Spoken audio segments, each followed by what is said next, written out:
Au nom du Père, et du Fils, et du Saint-Esprit. Amen.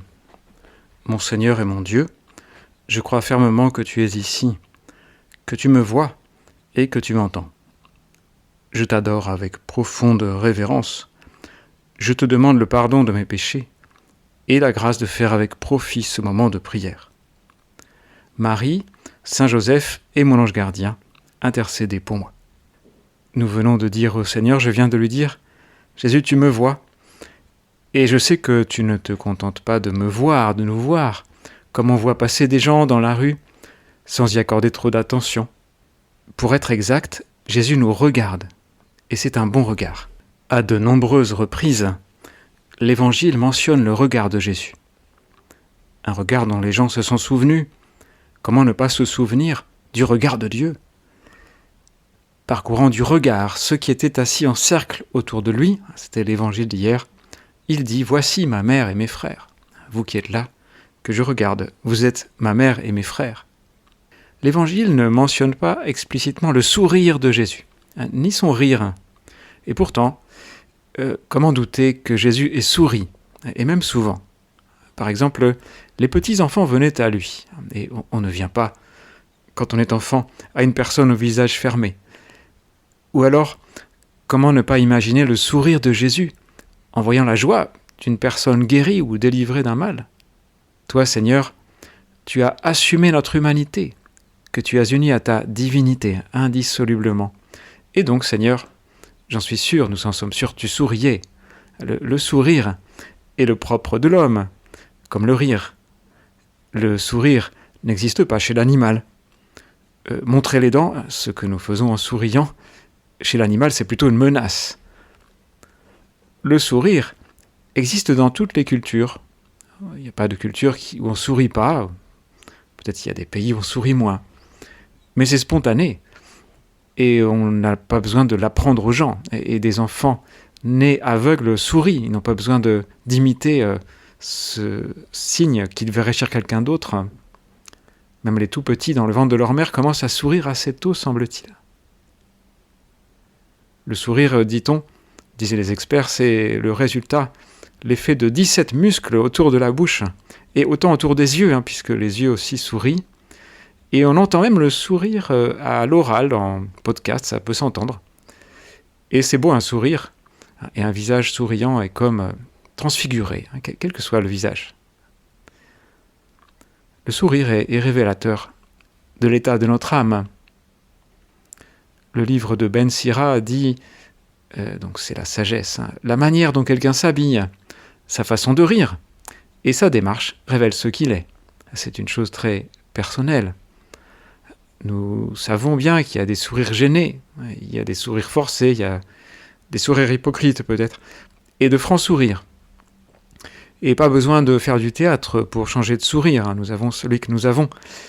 Mais le pape François nous dit souvent d'être des chrétiens qui sourient, qu'on ne peut pas évangéliser avec une tête d'enterrement. Et pourtant, Seigneur, je n'ai pas toujours envie de sourire à cause des préoccupations, du travail, des contretemps, de la douleur aussi. Et l'expérience de la vie fait qu'on a plus de raisons d'être sérieux. Et pourtant, le sourire est le propre de l'homme.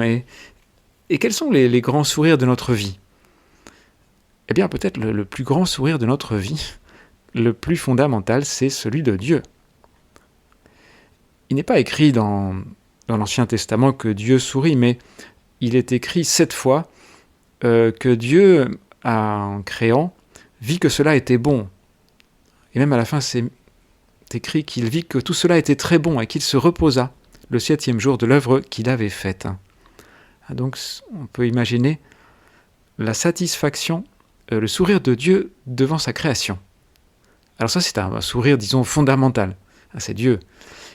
Et un deuxième sourire, ce serait celui avec lequel nous nous regardons nous-mêmes.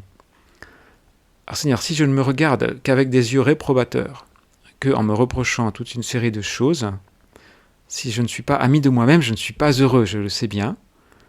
Et c'est pourtant simple, mais pas si simple, d'être ami de soi-même. de se supporter, comme on supporte un ami important, de s'accepter. Ça ne veut pas dire d'être laxiste, mais d'accepter nos limites, qui ne sont pas toutes des défauts, et en tout cas ne pas se prendre trop au sérieux, parce que toi, Seigneur, tu m'aimes comme je suis. Si tu avais voulu me créer différent, tu m'aurais fait différent. Un jour, on a demandé à Benoît XVI si c'était pas un peu lourd d'être pape, et il a répondu que voir l'aspect amusant de la vie et sa dimension joyeuse, sans tout prendre au tragique, c'est quelque chose de très important. Je dirais même, disait Benoît XVI, que c'est nécessaire pour mon ministère. Un écrivain a dit que les anges peuvent voler parce qu'ils ne se prennent pas trop au sérieux. Oui, c'est amusant de dire ça, les anges sont immatériels, mais aussi ce sont des gens humbles. Et nous aussi, nous pourrions voler un peu plus si nous ne donnions pas tant d'importance. Donc sourire même sur soi-même, c'est un acte d'humilité, rire de soi. Ça veut dire que je m'accepte comme je suis, et tant pis si j'ai raté. Et je ne peux pas perdre la joie parce que j'ai échoué à quelque chose. Chesterton disait que le sérieux n'est pas une vertu. C'est surprenant. Alors il disait même, c'est peut-être une hérésie de dire que le sérieux est un vice, mais au moins c'est une hérésie intelligente. Parce que, dit-il, il y a une tendance, une espèce de décadence naturelle à se prendre au sérieux. Parce que c'est l'attitude la plus facile. La gravité est propre des hommes qui ne veulent pas faire d'efforts. Un rire, en revanche, demande de l'enthousiasme. C'est facile d'être triste et difficile d'être léger, disait Chesterton. Jésus, que je sache m'aimer moi-même et me faire un sourire à moi-même. Et puis, le troisième sourire de notre vie, c'est une conséquence des deux premiers. J'emprunte cette idée à un prédicateur italien. Le troisième sourire, donc, c'est le sourire que j'adresse aux autres, et spécialement ceux avec qui je vis, ma famille, et avec qui je travaille. Parce que c'est facile de sourire à la caméra, mais sourire tous les jours, c'est plus valable, c'est révélateur d'une plus grande profondeur. Voilà, alors sourire et pas donner trop d'importance à des erreurs et à des accords.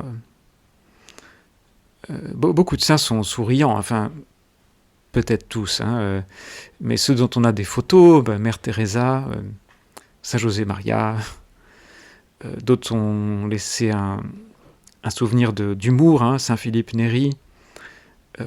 Le sourire est aussi le propre du saint. Un signe peut-être qui permettrait, ce serait bien, de reconnaître un chrétien. Il n'y a pas que les chrétiens qui sourient, c'est humain, mais au moins, si les chrétiens souriaient plus, si nous faisions plus d'efforts pour voir ce qui va bien, et surtout pour voir plus profond, pour voir l'action de Dieu au-delà des apparences, que je ne perde pas la joie. Je peux me faire un peu une obligation d'être joyeux. Ce n'est pas du théâtre, ce n'est pas de l'hypocrisie, mais ça vaut la peine, pour moi et pour les autres. La joie, bien sûr, ça ne se commande pas comme si on pouvait l'imposer par la loi. La joie, c'est une passion de l'âme, philosophiquement. C'est une conséquence du bonheur ou d'un plaisir.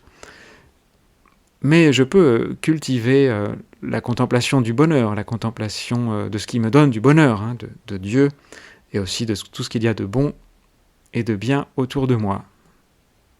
On dit de Marie quelle est la cause de notre joie, c'est une litanie du chapelet, et certainement Marie était une personne souriante, même si sur les statues, elle est parfois un peu grave.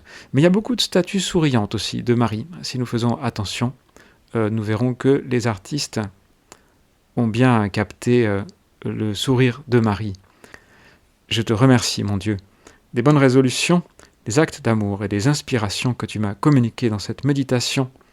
Je te demande de m'aider à les mettre en pratique. Marie, Saint Joseph et mon ange gardien, intercédez pour moi.